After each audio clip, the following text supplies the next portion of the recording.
Morning, ladies. I'm just going to start our recording. Hello, everybody. Thank you for joining me this morning. We are going to be focusing on the double parshios of this week, which is Acharei Mos and Kedoshim. So, we're going to be learning some beautiful ideas based on a Sikha of the Rebbe. So obviously this shiur is always Chassidus on the Parsha. And it's primarily taken from Parshas Acharei. Acharei means after, and some people refer to the Parsha as Acharei, just after, and some refer to it as Acharei Mot, which means after the death. So what's being referred to here is the death of the two sons of Aaron, Nadav and Avihu. And these two sons of Aaron, unfortunately, we know, entered into the Holy of Holies when the Mishkan was built. Soon after the Mishkan, the temporary sanctuary, which was built in the desert. They entered into this place, and soon after that, have I disabled the video? Beulah, can everybody see? Oh, everybody see me, and it looks like it's still recording. So, because I just changed to gallery view, I just wanted to see who's on our shiur today.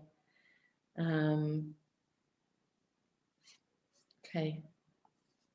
All right, I'm going to continue. I think we're okay.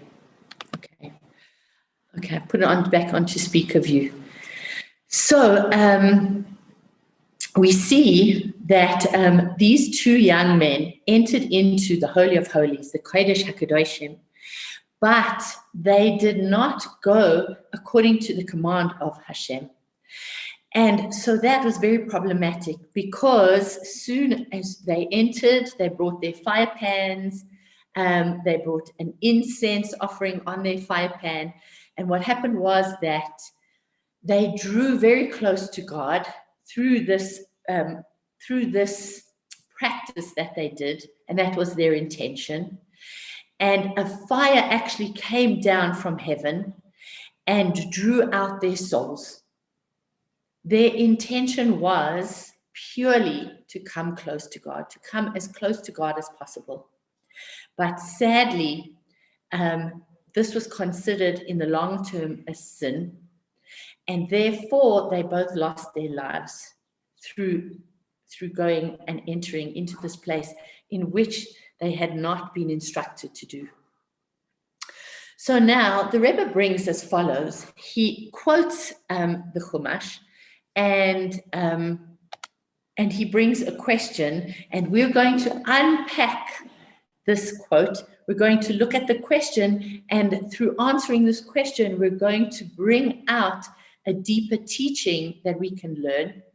And though as we are progressing, it will appear that this may not seem so relevant to us as Jews in today's time, as an everyday Jew going about their everyday life, we're going to bring in the relevance nevertheless, so stay with me. And so the Torah reading begins with the verse, Hashem spoke to Moshe after the death of Aaron's two sons, and who had drawn close to God and died. And the Rebbe asks as follows, he says, why does the verse conclude and died? Their death in this pasuk has already been mentioned. It's already been spoken about. So why is the death of Nadav and Avihu highlighted and mentioned two times? Okay.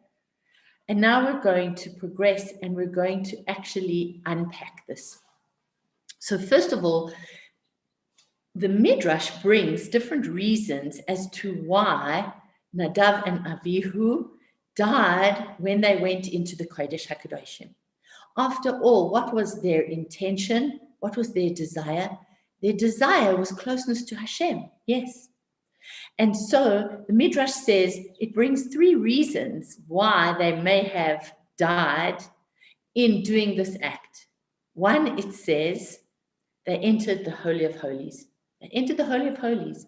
This was a place that was only supposed to be entered by the Kohen Gadol on Yom Kippur, by the holiest person once a year, which meant the holiest time of the year, on the holiest day of the year. And so this was problematic in itself. The second thing that the Midrash brings is, it says they did not wear all the required priestly garments while offering the sacrifice. So they did not go in, it says, clothed in the correct way.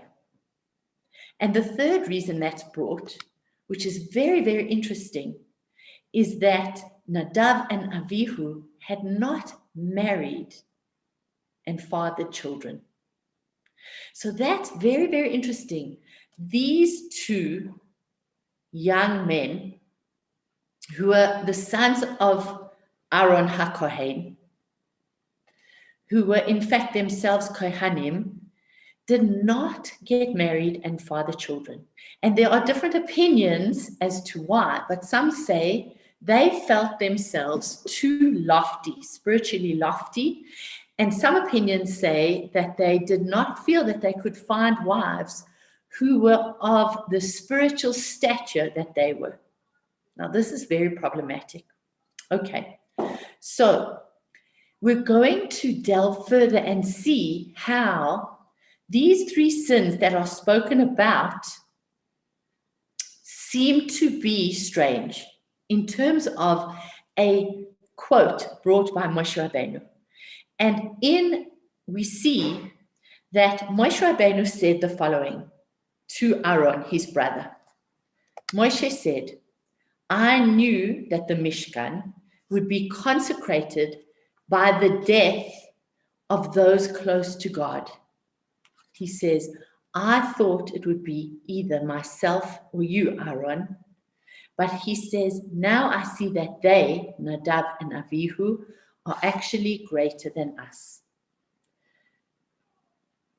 So Moshe seems to be saying something completely different. The Midrash is saying they sinned and therefore they lost their lives. And Moshe Rabbeinu is saying, no. They were so holy, they were greater than himself or Aaron HaKohen. And therefore, they actually, through their death, consecrated, made holy this Mishkan, this sanctuary. So which is it? Is it that they did these 3 sins, they entered into the Holy of Holies, which they were not supposed to do? They were not wearing the garbed in the correct manner. And third of all, they never married and fathered children. And are those 3 sins that could have led to their death in this time, in this practice of going into to offer this fire offering to God? Or is it that they were actually so holy that they consecrated the Mishkan through going in and offering this strange fire to Hashem that they were not commanded to do? So let's unpack it and have a look. First of all, the Rebbe, in explaining and bringing an answer to this question, takes a teaching from the holy Or HaChaim HaKadosh. Who was the Or HaChaim? The Or HaChaim HaKadosh lived at the same time as the holy Baal Shem Tov. He was originally from Morocco, and then he moved to live in Eretz Israel. Now, there's a story about him, which I'm not going to go into the details of the story, but he was an exceedingly holy man, and he was a goldsmith. And when the Sultan wanted his daughter to get married, he requested from a local goldsmith that he make different pieces of jewelry, that different pieces of jewelry be made for the entire family in honor of this wedding. And the goldsmith called on the Or HaChaim, who was better known as Rav Chaim ibn Attar, Rav Chaim ben Attar. If any of you know people with the surname Ben Attar, there's a good chance that they can draw back their connection back to Rav Chaim ibn Attar or Rav Chaim ben Attar.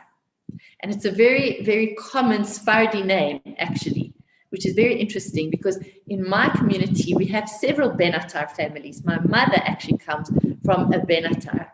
So, and I've asked many of them, and none of them know if they actually have any connection where they can trace their family tree back up to Reb Chaim ben Attar. But this man was requested by the goldsmith to assist him in making jewelry for the Sultan. And he would always work as a goldsmith only as much as was necessary in order that he should have a decent livelihood and put food on the table for his family. But when he had enough, he would stop working and he would go back to studying Torah. And when the goldsmith defaulted in providing enough gold and jewelry for the Sultan in time for the Sultan's daughter's wedding, the Sultan was very, very enraged. And the goldsmith went and blamed Reb Chaim ben Attar.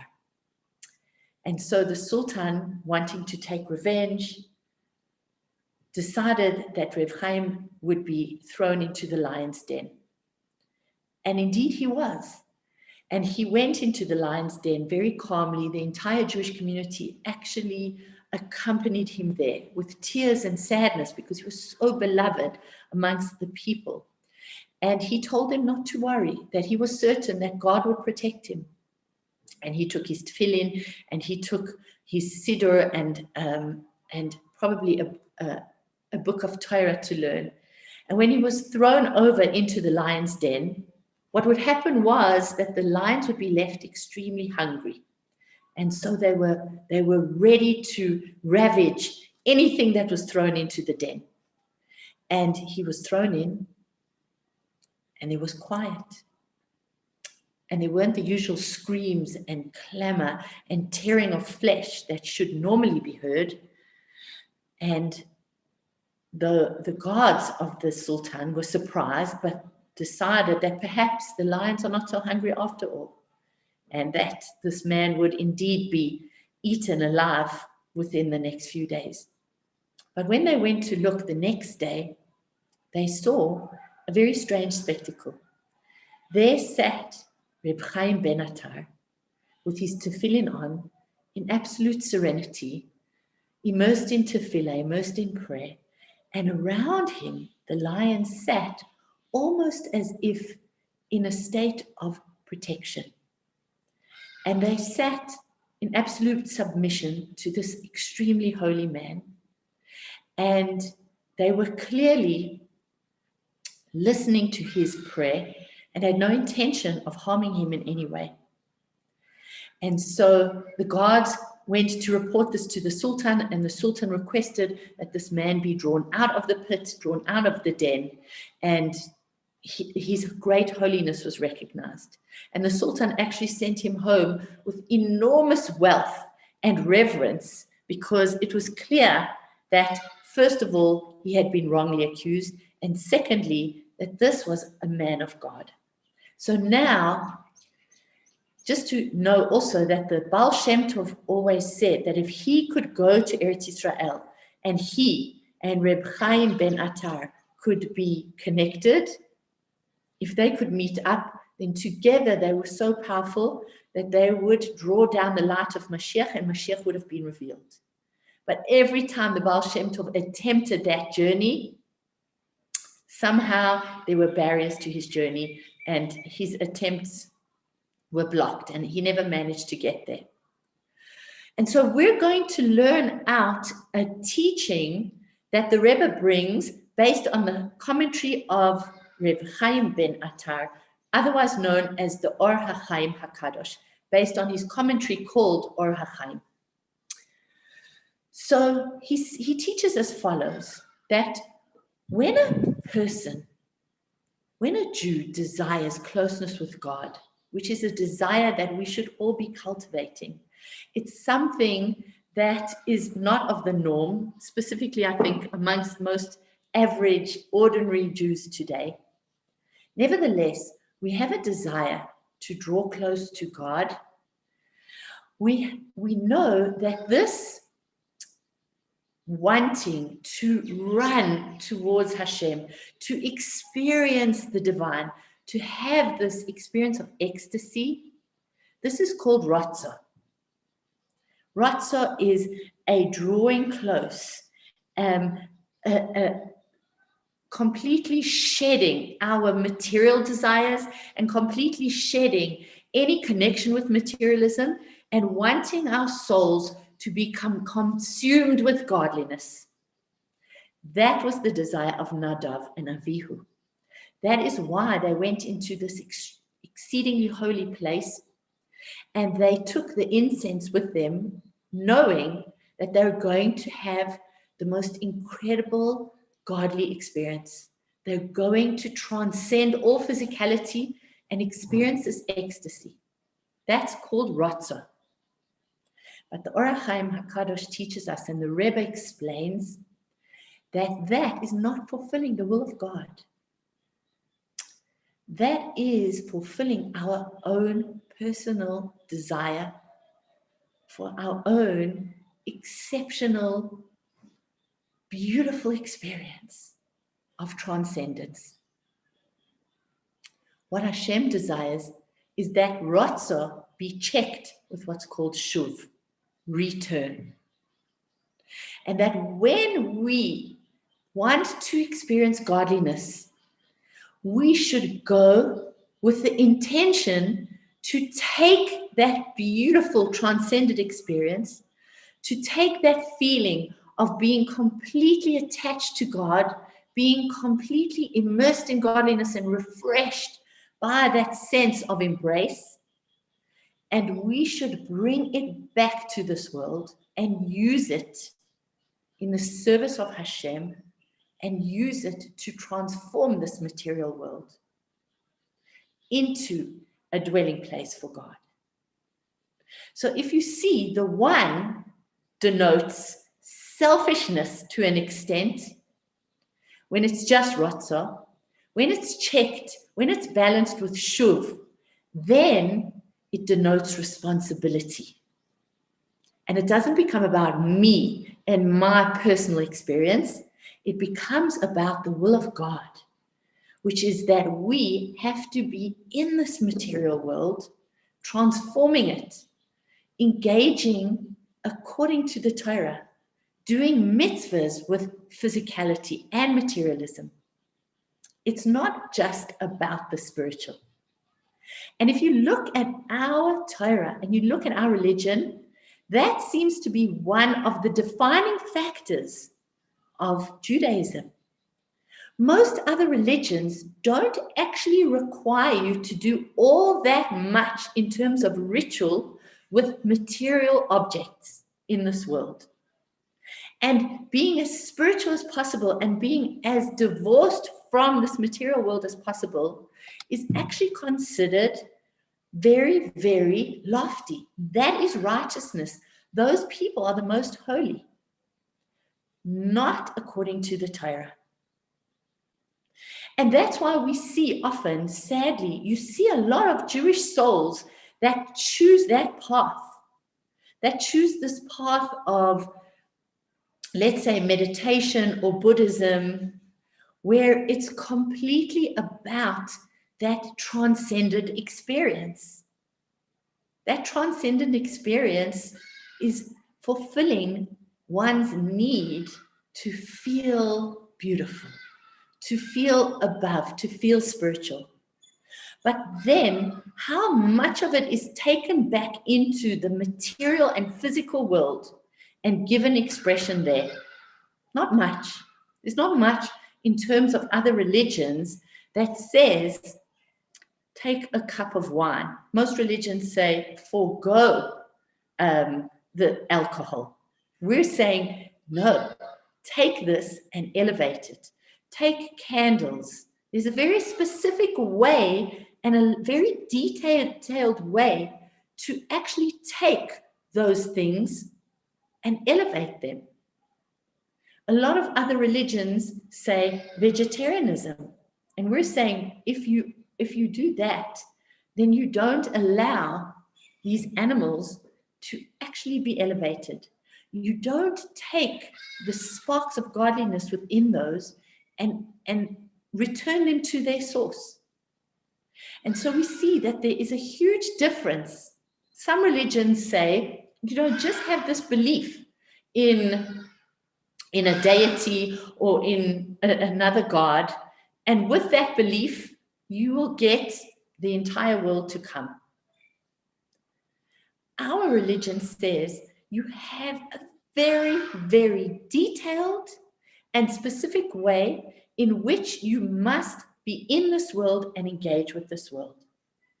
And so we see the enormous contrast that's brought out here, and how we have to be careful that if a person decides that they want to be involved in other practices, they have to be very careful that it's not simply a practice that is going to make me feel really good. It's going to make me feel really spiritual. And then I go off on that, and I'm not fulfilling the will of Hashem. I'm fulfilling my own will, as spiritual as it might seem. And that's why the Torah says not everything that is spiritual is holy. There's a big difference. And so Nadav and Avihu simply had this desire for a spiritual experience, but they did not check it. They did not balance it, counterbalance it with shuv, with return. Take that spiritual desire for God, which is very beautiful and should be cultivated, but don't let it be an end in itself. Bring it back and fulfill the will of God, which is to make this world into a place of godliness, to make this material world into a place of godliness. And so to continue and to look at the three things that the Midrash says are actually sins, and bring out how they were problematic in terms of desiring God as an end in itself. The Sikha continues and says as follows: we can now see allusions to these sins on a different level, on the level of Rotza, on the level of simply desiring godliness. They enter the Holy of Holies means that the yearning for God was a yearning only for transcendence, which we've just delved into deeply now, without the possibility of return. They understood that there's a chance that their souls will experience so much godliness that they will completely expire. They will not remain in a physical body and be able to then engage with the physical world. Where it says they did not wear the priestly garments, what that alluding to really on a deeper level is garments is used as an analogy for mitzvahs, because our observance of mitzvahs, as we've just said, is enclosed in material entities, in material objects. Kashrut, mikvah, our own physicality, and a pool of water, challah, everything we do. Whether if a person is in a place of business, which Chassidus brings out is one of your greatest opportunities to transform to holiness, then the way that they engage with their employees and with their clients in terms of honesty, taking 10% of what they make and giving it to charity. That's like the most physical of things, money, currency. And so they did not devote themselves to the observance of mitzvahs on a material plane in going and offering up this fire. They wanted to transcend the material. And finally, where it says they did not get married and father children, Again, it's a mitzvah to bring souls into this world. Specifically, a man has a mitzvah of pru uravu, of having children. And thank God for their wives who enable them to do this, which shows that we are incredibly necessary for even a man's elevation. But what did they do? Instead of bringing souls into this world, they allowed their souls to actually rise above the body and leave this world. And so we see those three sins that are mentioned in the Midrash are also not alluded to, are alluded to also on a spiritual level in terms of why what they did was considered a sin. So the Rebbe then goes and he highlights a teaching that we have from the Zohar, from the Kabbalah, which says as follows. It says, 4 entered the paradise. There were 4 great sages who through a mystical and spiritual meditation and tefillah managed to go to a spiritual realm called the paradise, which some of us could translate as like paradise. Paradise also means an orchard, but it was a place of such revealed godliness that not all of them actually managed to survive this experience. So it says, who went in will bring out the 4. Rabbi Akiva, Ben Azai, Ben Zoyma, and Elisha ben Aboya.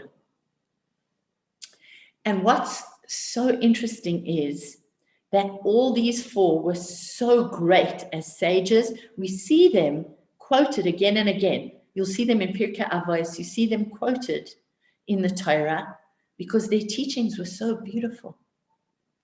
But it says of Rabbi Akiva entered in peace and therefore he left in peace or departed in peace. He departed whole. He was the only one. Of the others, it says Ben Azai glanced, he saw such Kedusha and he died. So his soul also left his body. Ben Zoyma, who we speak about even in the Haggadah on Pesach, it says he glanced and was injured. And my understanding is that he lost his mind. It says of Elisha ben Aboya that he became an apikoros. But Rabbi Akiva, he entered in peace and therefore he departed in peace. And what does that mean on a deeper level? It means that he was the only one whose intention was, I'm going to go in and have the most incredible experience of oneness with the divine. I'm going to have this embrace with God, but my intention is to take that and use it for the will of Hashem, which is I'm going to use it to rectify this world. I'm going to use it so that it should uplift and drive my fulfilling the will of Hashem in doing mitzvot, in teaching Torah, in reaching out to other Jews and rectifying this world. And so because he went in with that intention, that's why he could depart whole, unscathed, and therefore he came out in peace, whole. The others possibly had this intention to experience Hashem. And that was it. That was the objective all by itself. That was the problem. Rabbi Akiva, it says in the Sikha, he wanted to, when it says he entered in peace and therefore he departed in peace, what was this peace? To make peace between heaven and earth. To make peace between this spiritual experience that he was going to have and take it into the world and make the world into a more godly place. Reveal the spirituality in the physicality of this world. And so there we see the dichotomy and why it's brought in order to illustrate this teaching with Nadav and Avihu. So now, it says that therefore we can appreciate another pasuk, another phrase from the Torah, which says, with regards to Yom Kippur and with regards to the service of Aaron HaKohen when he is going to go into the Kodesh HaKadoshim, it says, do not enter the inner sanctuary at all times, only at the time where it is Hashem's will that you enter, as it is commanded by Hashem. And then later on, he's told how. It is in this manner that he should enter the inner sanctuary. And he should atone for himself and his household, which means on Yom Kippur, he must go in. And he's going in for the purposes of not just himself, but to atone for all of Bnei Israel. And when it says his household, it's referring more specifically to his wife and family. Chazal teach us, our sages teach us, that the Kohen Gadol was not able to do this service unless he was married. Why? Because in this way, when it says he would atone for himself and also his household, means that first of all, he was going in, he's connected with his wife. And he's almost taking her with him in.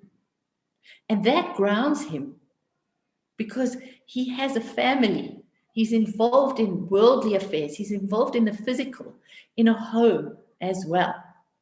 And therefore, his intention is also going to be the home, not just himself and having this incredibly ecstatic spiritual experience.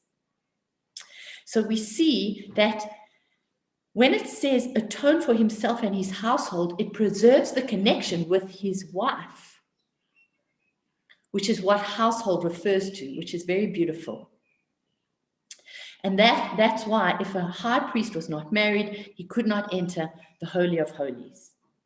Because, as it says, the ultimate purpose of a person's desire to come close to God should be that the experience add vitality to his efforts to refine the material world. He's a married man. He has a home. He's involved in physicality. He's involved in this world and building this world.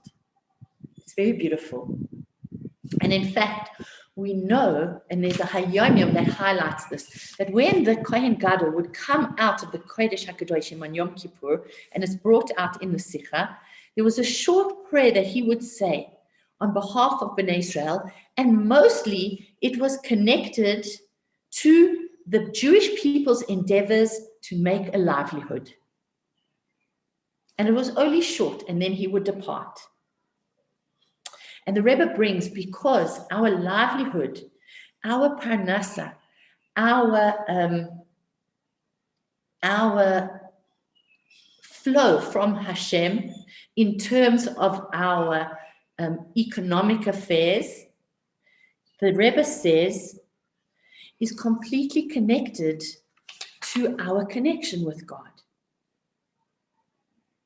And therefore, he's saying, our health, our children, and our prosperity, these are granted directly from Hashem. And so when the Kohen Gadol would go into the Holy of Holies, having that experience of such a closeness to God actually opened up all these enormous channels of blessing and flow in that regard, with regards to all those blessings that we desire from Hashem. But we see that the whole objective is these things that are involved in this world. Children, which Nadav and Avihu did not have. Livelihood, business, being involved in the world, in the marketplace, or in one's place of employment. And finally, health, our physical bodies, that we also have an obligation to look after. So if we're going to look at how this is also connected more with us, the Rebbe brings as follows, and he says that today we often have a very spiritual moment in our lives, in our world. We'll have a moment or we'll have an experience, specifically on Yom Kippur, where suddenly we feel, I need to connect to Hashem. I have a desire to connect to Hashem. But the Rebbe says, in those moments, it shouldn't be that I'm just desiring God.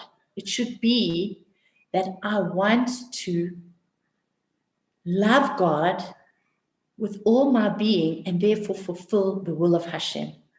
Take that experience and think it's the beginning of the year. How am I going then to translate it into serving God through the year? To translate it into transforming this material, physical plane. And that's why at that time of year, once a year, it's a very important time to sit and think, what new mitzvah am I going to dedicate myself to? It's a new year. I want a new vessel that's going to draw blessing down to me. And a mitzvah is a channel for blessing. Not only that, but I want to rectify this world. I want to fulfill the will of the Almighty. And when he sees at that time of year that that's what I'm doing, and therefore I desire to connect to him through my tefillah, through my prayer, through my desire, he sees that that ratzah, that desire for him, is going to be counterbalanced with shuv, with return, and translated into how I am serving him in this physical plane and rectifying this world. And that is the will of God. And so having that intention also brings us that greater blessing. And in that way, we are aligning our will with Hashem's will. So the Rebbe says like this, he says, woman in particular has a great power in this realm, in this regard, because he says that because the high priest could not enter the Holy of Holies unless he was married, the implication is that the ability to enter in peace and return in peace or depart in peace is dependent on Jewish women. Because even when a man is in the Holy of Holies, his wife shares a connection with him. And so the Rebbe says two things here. One, as a wife, we should be encouraging our husbands to go and put on tefillin, go into the Holy of Holies. Go into that space that you will connect with Hashem. And when I give you that opportunity, and I say, I will run the home at that time. When you go first thing in the morning, I'm looking after the children, or I'm making sure that there's breakfast and enough food in the fridge, etc. And I free you to go and do that. You're taking me with you. And I'm encouraging you to go and be involved in that Kedusha, in that space of holiness.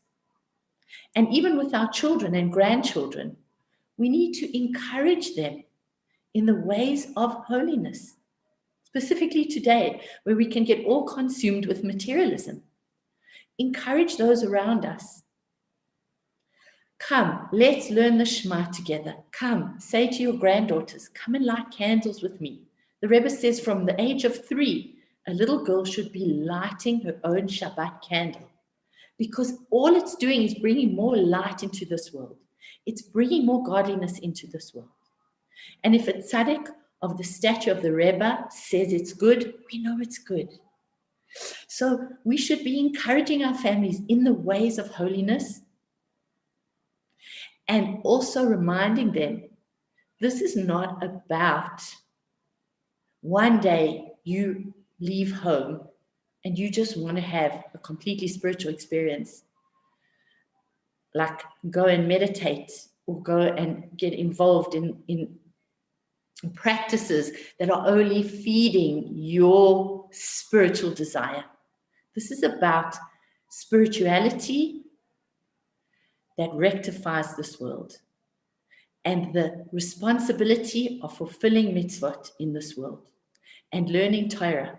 But interestingly, not that somebody should go and closet themselves from the world and only learn Torah and only be involved in that which is connecting me to God. So it's very interesting. And we'll end off with the story of the Baal Shem Tov to illustrate that, because it illustrates this very beautifully. The Baal Shem Tov would go, before he was revealed as a tzaddik, and he was commanded by heaven to reveal himself, because his first choice was to humbly remain incognito, and that nobody should know how holy he truly was.